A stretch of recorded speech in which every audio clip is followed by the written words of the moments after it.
बीरबल अकबर के दरबार में राजनीति के अलावा अपनी बुद्धिमानी के लिए भी मशहूर थे। एक दिन अकबर ने उनसे पूछा, बीरबल, तुम्हारी बुद्धिमानी का सबसे अच्छा प्रदर्शन करो और उसकी कहानी सुनाओ। बीरबल मुस्कान के साथ बोले, महाराज, मुझे यकीन है कि आपको यह कहानी पसंद आएगी। बीरबल की यह कहानी शुरू होती है जब वे एक बार गांव में घूमने गए। वहां उन्हें एक वृद्ध आदमी मिला। वह आदमी बहुत गरीब था और अपनी जरूरतों को पूरा करने में विफल रहा था। उसका देखकर बीरबल को दुख हुआ और वह सोचने लगा कि उसे कैसे मदद कर सकता है। एक दिन वह वृद्ध आदमी बीरबल के पास आया और उसने कहा, बीरबल जी, मुझे कोई ऐसी ताकत दीजिए जिससे मैं धनी बन सकूं। मेरा जीवन बहुत दुखमय हो गया है। बीरबल ने उसे ध्यान से सुना और उसे आश्वासन दिया, बाबूजी, मैं आपकी मदद करना चाहता हूँ, लेकिन धन की ताकत देने के बजाय मैं आपको एक उपाय बता रहा हूँ जो आपके जीवन को सुखमय बना सकता है। वृद्ध आदमी अच्छाई से सुनने लगा। उसने कहा, कृपया मुझे बताएं, मैं वह उपाय जरूर अपनाऊंगा। बीरबल ने कहा, आप अपनी यात्रा पर जाइए और दूसरे गरीब लोगों की मदद कीजिए। जब आप दूसरों की मदद करेंगे तो आपके जीवन में एक अलग तरह की सुख शांति की भावना आएगी। वृद्ध आदमी थोड़ी देर सोचने के बाद मुस्कान करते हुए बोला, धन्यवाद बीरबल जी। मैं आपकी सलाह मानने के लिए आभारी हूँ। मैं आपके उपाय को अवश्य अपनाऊंगा। वृद्ध आदमी ने अपनी यात्रा शुरू की और गरीब लोगों की मदद करने लगा। वह अपनी अस्थायी संपत्ति का उपयोग करके गरीबों की जरूरतों को पूरा करने में लग गया।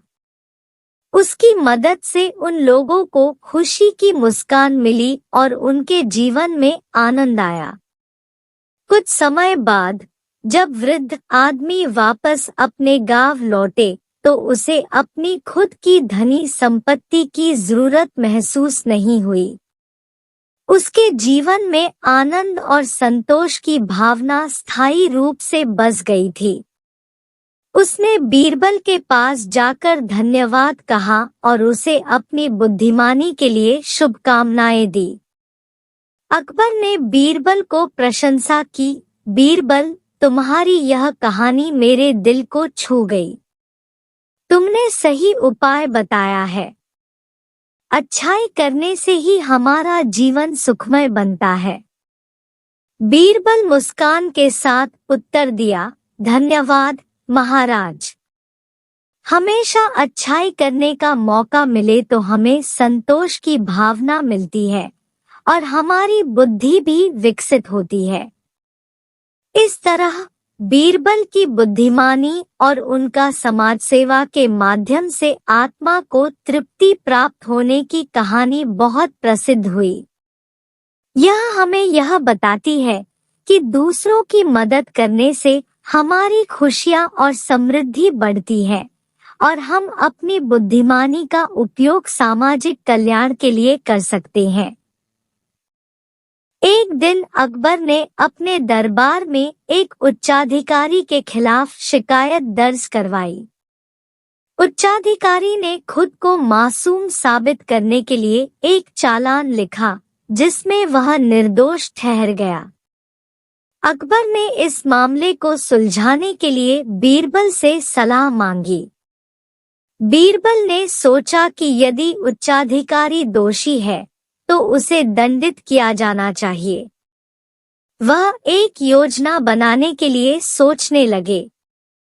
बीरबल ने एक दिन उच्चाधिकारी को अपने पास बुलवाया और कहा, मेरे पास एक सवाल है जिसका सही उत्तर देने के बाद ही मैं तुम्हारी शिकायत सुलझा सकता हूँ। उच्चाधिकारी ने सहमति दी और बीरबल के सवाल का इंतजार किया। बीरबल ने कहा, मेरा सवाल यह है, अगर तुम सच कह रहे हो तो मुझे एक सबसे सादे सफेद हाथी दिखाओ। उच्चाधिकारी चकित रह गया और उसने कहा, पर बीरबल जी, ऐसा कैसे हो सकता है? सबसे सादे सफेद हाथी तो मैंने कभी नहीं देखा है। बीरबल मुस्कुराते हुए बोले, तो क्या तुम सच कह रहे हो कि तुमने कभी सबसे सादे सफेद हाथी नहीं देखा? उच्चाधिकारी ने समझा कि यदि वह सच कहेंगे तो उनकी खुद की जान पर सवाल उठ सकता है। इसलिए उसने कहा, नहीं, मैं बस बात कर रहा था। मैंने कभी सबसे सादे सफेद हाथी नहीं देखा। इस प्रश्न के जवाब में बीरबल ने उच्चाधिकारी की जांच की और उसकी निर्दोषता साबित हुई। अकबर ने बीरबल की बुद्धिमानी की सराहना की और उच्चाधिकारी की शिकायत को खारिज कर दिया। यह कहानी हमें बीरबल की चतुराई और बुद्धिमानी को दर्शाती है। वह सामान्यतः मुश्किल से बाहर आए तथ्यों को ध्यान में रखते हैं, समझने के लिए प्रश्न पूछते हैं और स्थिर निर्णय लेने में सक्षम होते हैं। उनकी युक्तियां और चतुराई ने उन्हें एक अद्वितीय युक्तिशील और प्रभावी सलाहकार बनाया है। इस कहानी से हमें यह सीख मिलती है कि विचारशीलता, तर्क और समय पर प्रश्न पूछना हमें सही निर्णय लेने में मदद कर सकता है। बहुत समय पहले की बात है, अकबर बहुत ही बुद्धिमान और विचारशील सम्राट थे। वे अपनी बुद्धिमत्ता को परीक्षण करने के लिए अक्सर अपने दरबार में लोगों के सामरिक खेल और पहेलियों को आयोजित किया करते थे। एक दिन उन्होंने एक ऐसी पहेली पेश की जिसे हल करने के लिए उन्हें बहुत सोचना पड़ा। अकबर ने दरबार के सभी लोगों से पूछा, मेरी पहेली यह है, एक व्यक्ति अपनी माता की तलाश में था। उसने एक सड़क पर एक आदमी से पूछा, क्या आप मेरी माता देखे हैं? उस आदमी ने कहा, नहीं, मैंने आपकी माता को नहीं देखा। फिर उस व्यक्ति ने एक और आदमी से पूछा और उसने भी वही जवाब दिया। इसके बावजूद व्यक्ति को अपनी माता मिल गई। ऐसा कैसे हुआ? अकबर की पहेली को सुनकर सभी लोग सोचने लगे। परंपरागत सोचने पर भी कोई सही जवाब नहीं मिला। लोगों का मनोबल कम हो रहा था और उन्हें सही उत्तर नहीं मिल रहा था। तभी बीरबल ने उठकर आवाज दी और कहा, महाराज, मैं इस पहेली का उत्तर दे सकता हूँ। अकबर ने बीरबल को अवगत कराया और कहा, ठीक है बीरबल, बताओ कैसे हुआ? बीरबल ने कहा, महाराज, इस पहेली का उत्तर बहुत सरल है। व्यक्ति ने सड़क पर एक आदमी से पूछा, क्या वह उसकी माता देखी है? आदमी ने उसे कहा नहीं, परंतु उसके बावजूद उसे अपनी माता मिल गई क्योंकि वह व्यक्ति एक औरत थी और व्यक्ति की माता भी वही औरत थी। अकबर ने मुस्कान के साथ कहा, वाह बीरबल, तुमने बहुत ही सहज उत्तर दिया है।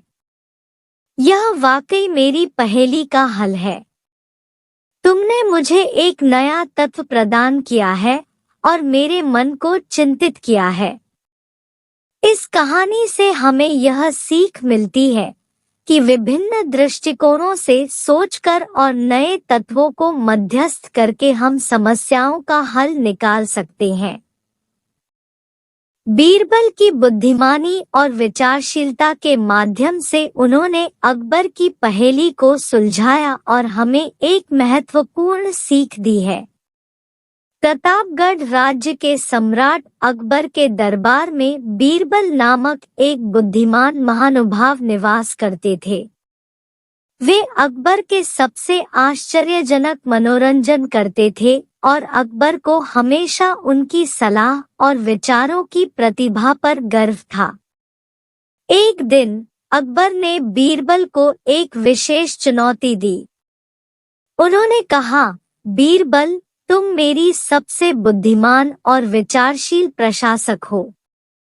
क्या तुम मुझे ऐसी कहानी सुना सकते हो जिसमें तुम्हारी बुद्धिमानी का परिचय हो?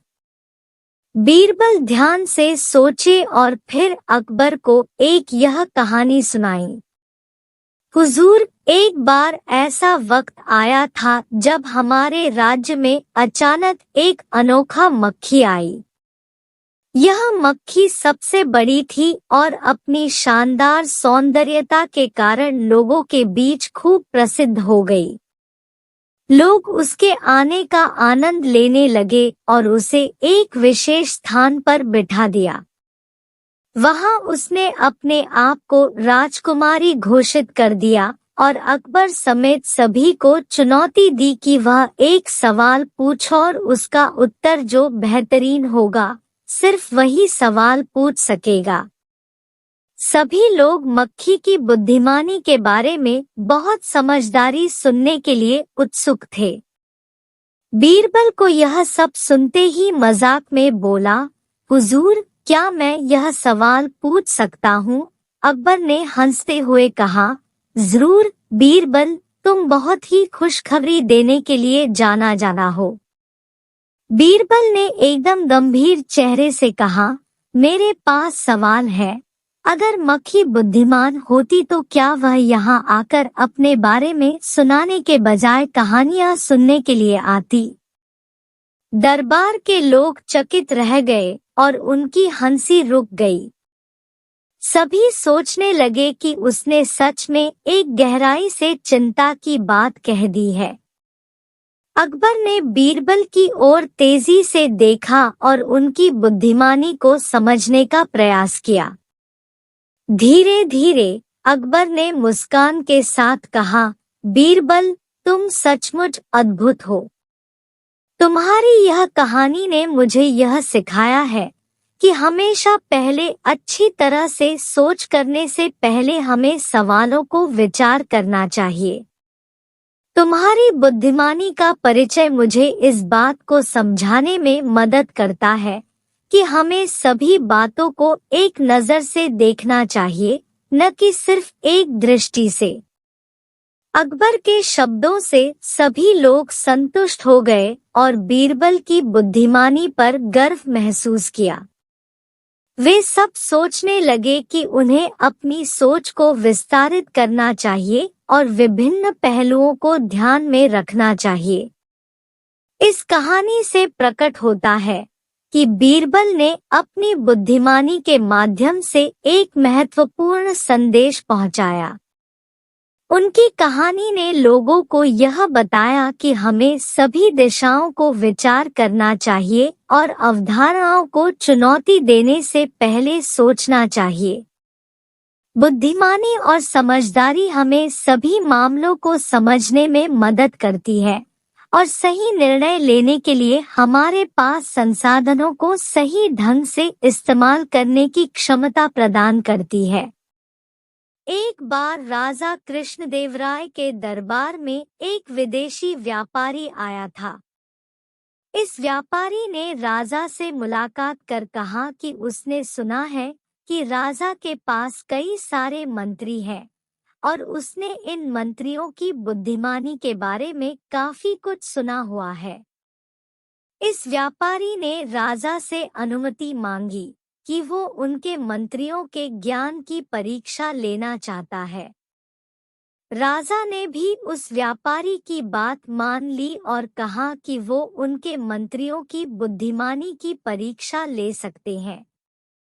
फिर क्या था, व्यापारी ने राजा को 3 गुड़ियां दी। ये तीनों गुड़ियां दिखने में एक जैसी थी। गुड़िया राजा को देने के बाद व्यापारी ने राजा से कहा कि आपके मंत्री मुझे 30 दिन के अंदर एक जैसी दिखने वाली इन गुड़ियों में क्या अंतर है ये बताएं। राजा ने भी व्यापारी की बात मानते हुए अपने राज्य के मंत्रियों को बुलाया और उन्हें ये कार्य करने को दिया। हालांकि राजा ने तेनालीरामा को ये कार्य नहीं सौंपा था, लेकिन लंबे समय तक कोई भी मंत्री ये नहीं बता पाया कि आखिर एक जैसी दिखने वाली इन गुड़ियों में क्या अंतर है। फिर राजा ने यही कार्य तेनालीरामा को सौंपा और जैसे ही 30 दिन पूरे हो गए, वो व्यापारी राजा के दरबार में अपनी चुनौती का जवाब मांगने आया। फिर क्या था, तेनालीरामा ने उस व्यापारी को कहा कि इन 3 गुड़ियों में से एक गुड़िया अच्छी है, एक ठीक ठाक है, जबकि एक बहुत बुरी है। तेनालीरामा के इस जवाब को सुनकर सब हैरान रह गए कि आखिर किस आधार पर तेनाली ने ये जवाब दिया। फिर तेनालीरामा ने सबके सामने एक गुड़िया के कान में एक तार डाली और वो तार गुड़िया के मुंह से निकल आई। फिर इसी तरह उन्होंने दूसरी गुड़िया के कान में तार डाली और वो तार उस गुड़िया के दूसरे कान से निकल गई और अंतिम गुड़िया के कान में तार डालने पर वो तार किसी भी जगह से बाहर नहीं निकली। जिसके बाद तेनालीरामा ने कहा कि जिस गुड़िया के मुंह से तार बाहर निकली है वो गुड़िया बुरी है, क्योंकि उसको अगर कोई कुछ बताएगा तो वो सबको उस बात की जानकारी दे देगी। वहीं जिस गुड़िया के कान से तार निकली वो गुड़िया ठीक ठाक है, क्योंकि अगर उसे कोई कुछ बताएगा तो वो उसको ध्यान से नहीं सुनेंगी। वहीं जो आखिरी गुड़िया है, उसे जो कोई कुछ बताएगा वो उसे अपने दिल के अंदर रखेगी, इसलिए वो गुड़िया अच्छी है। इस तरह से तेनालीरामा द्वारा दिए गए जवाब को सुनकर राजा के साथ साथ वो व्यापारी भी हैरान रह गए। लेकिन तेनाली यहाँ पर ही नहीं रुके, उन्होंने इन गुड़ियों के बारे में कहा कि पहली गुड़िया उन लोगों में से है जो कि ज्ञान सुनकर लोगों में बांटती है, बल्कि दूसरी गुड़िया उन लोगों में से है जिनको जो सिखाया जाता है उन्हें वो समझ नहीं आता है, और आखिरी गुड़िया उन लोगों में से है जो कि ज्ञान को अपने तक ही सीमित रखती है। तेनाली के इस जवाब को भी सुनकर राजा काफी खुश हुए। उस व्यापारी को भी समझ आ गया कि उसने जो राजा के मंत्री की बुद्धिमानी के बारे में सुना था वो एकदम सही था। बहुत समय पहले की बात है। विजयनगर नाम का राज्य था। वहां के राजा थे कृष्णदेव राय। वह हमेशा अपनी प्रजा और राज्य के सुख व शांति के लिए काम करते रहते थे। उनके राज्य में तेनालीराम नाम का एक कवि भी था जो बेहद ही चतुर और बुद्धिमान था। इसी कारण राजा बिना उसकी सलाह के कोई भी काम नहीं करते थे। यही बात राज्य के सभी दरबारियों को बहुत खटकती थी और वो मौका ढूंढते रहते थे कि कब उन्हें तेनालीराम को नीचा दिखाने का मौका मिले। एक दिन राजा ने सभी मंत्रियों और दरबारियों को राज्यसभा में हाजिर होने को कहा। उन्होंने सभी को संदेश भिजवाया कि उन्हें किसी सवाल का जवाब चाहिए जिसका उत्तर जानने के लिए वह बहुत उत्सुक है। राजा के संदेश पर अगले दिन सभी दरबारी और मंत्रीगण राज्यसभा में उपस्थित हो गए। सभी जानने के लिए बेताब थे कि आखिर राजा किस सवाल का उत्तर जानना चाहते हैं। तभी राजा ने सभी लोगों का राज्यसभा में स्वागत करते हुए कहा, बचपन में मैंने एक जगह का नाम सुना था जिसे दुनिया में सबसे सुंदर माना जाता है। वह है स्वर्ग। मैं उस जगह को देखना चाहता हूँ। क्या आप में से कोई जानता है कि स्वर्ग कहाँ है? राजा की यह बात सुनकर सभी हैरान थे और आपस में बात करने लगे कि राजा को कैसे बताएं कि स्वर्ग नाम की कोई जगह ही नहीं है। ऐसे में सभी ने तेनालीराम को नीचा दिखने के लिए आगे किया और कहा, महाराज तेनाली ही है जिसे स्वर्ग का मार्ग पता हो सकता है, आप उसी से पूछिए। सभी के मुंह से एक ही जवाब सुनते ही राजा ने तेनाली से पूछा, क्यों तेनालीराम, तुम जानते हो स्वर्ग कहाँ है? तेनालीराम बोला, जी महाराज, मुझे मालूम है स्वर्ग कहाँ है, लेकिन आपको वहां ले जाने के लिए मुझे 2 महीने का समय और करीब 10,000 सोने के सिक्के चाहिए होंगे। तेनालीराम की बात सुनकर राजा तैयार हो जाते हैं। वह कहते हैं, तेनाली, मैं तुम्हें समय और सोने के सिक्के दोनों ही देता हूँ, लेकिन 2 महीने पूरे होने के बाद तुम्हें मुझे स्वर्ग ले चलना होगा। अगर ऐसा नहीं हुआ तो तुम्हें दंड दिया जाएगा। राजा के यह बात सुनकर सभी दरबारी मन ही मन मुस्काए और सोचने लगे कि स्वर्ग तो है ही। ऐसे में तेनालीराम को दंड तो भुगतना ही होगा, लेकिन तेनालीराम के चेहरे पर तनिक भी शिकन नहीं थी। उसने राजा से 10,000 सोने के सिक्के लिए और वहां से बाहर की ओर चल दिया। धीरे धीरे समय बीतने लगा और 2 महीने भी निकल गए, लेकिन तेनाली रामा का कोई अतापता नहीं था। राज दरबार में बातें होने लगी कि तेनाली 10,000 सोने के सिक्के लेकर भाग गया। यह बातें जब राजा के कान तक पहुंची तो वह तेनाली रामा पर बहुत गुस्सा हुए। उन्होंने अपने सिपाहियों को आदेश दिया कि वो किसी भी हाल में तेनाली को ढूंढ कर लाएं। सिपाही तेनालीराम की खोज में निकल ही रहे थे कि तेनाली राज दरबार में खुद ही हाजिर हो गए। राजा ने गुस्से से पूछा, कहाँ थे इतने दिनों से?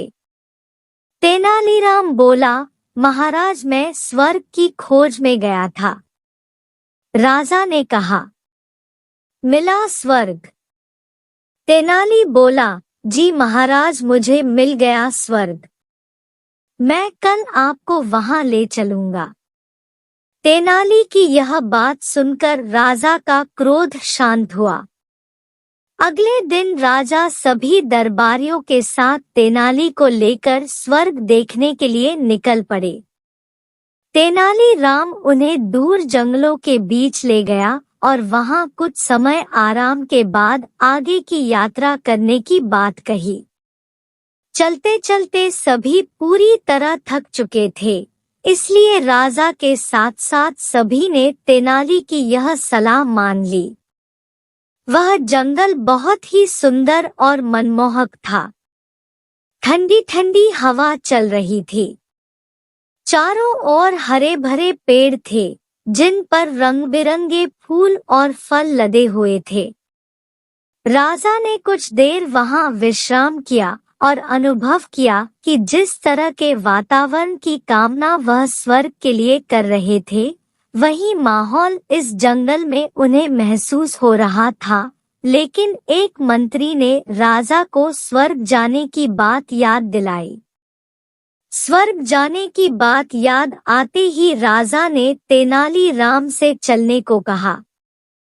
तेनाली ने कहा, महाराज, मैं आगे चलने से पूर्व आपसे कुछ कहना चाहता हूँ।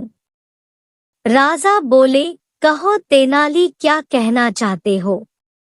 तेनाली के कहा, महाराज, यह जगह आपको बिल्कुल वैसी ही नहीं लगा रही जैसा आप स्वर्ग के बारे में अनुभव कर रहे थे।